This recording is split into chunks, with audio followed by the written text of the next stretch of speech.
Headline করে চালাচ্ছে। কিন্তু যদি কোথাও কোনো খবর ঘটে, কোথা থেকে আইন নিয়ে পড়াশোনা করেছেন মমতা ব্যানার্জি? মমতার শিক্ষাগত যোগ্যতা কি? তার লেখাপড়ার দৌড় আদতে কতদূর? সুপ্রিম কোর্টে নিজেই সওয়াল করবেন মমতা কি তবে এবার আইনজীবী? এলএলবি আছে কিন্তু অ্যাডভোকেট নন। মমতার শিক্ষাগত যোগ্যতা ঘিরে কৌতূহল চরমে। আদালতে মুখ্যমন্ত্রী আইনজীবী নাকি আবেদনকারী? উঠল প্রশ্ন। মমতার এলএলবি ডিগ্রি কিন্তু বার কাউন্সিলের তালিকায় নাম নেই। পড়াশোনায় আইন আর পেশায় রাজনীতি, মমতার ডিগ্রি ঘিরে চর্চা চরমে। সুপ্রিম কোর্টে মমতার সওয়াল। এলএলবি নিয়ে সামনে এলো তথ্য। মুখ্যমন্ত্রীর শিক্ষাগত যোগ্যতা এলো প্রকাশ্যে। এলএলবি থাকলেও প্র্যাকটিস নেই। দেখুন, ভারতের রাজনীতিতে শীর্ষস্থানীয় নেতাদের শিক্ষাগত যোগ্যতা নিয়ে সাধারণ মানুষের কৌতূহল বরাবরই তুঙ্গে থাকে।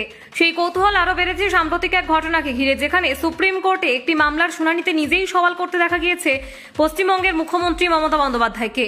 এই ঘটনার পরই প্রশ্ন উঠেছে, তিনি কি আদেও একজন আইনজীবী? এসআইআর শুনানিকে কেন্দ্র করে দায়ের হওয়া মামলায় মুখ্য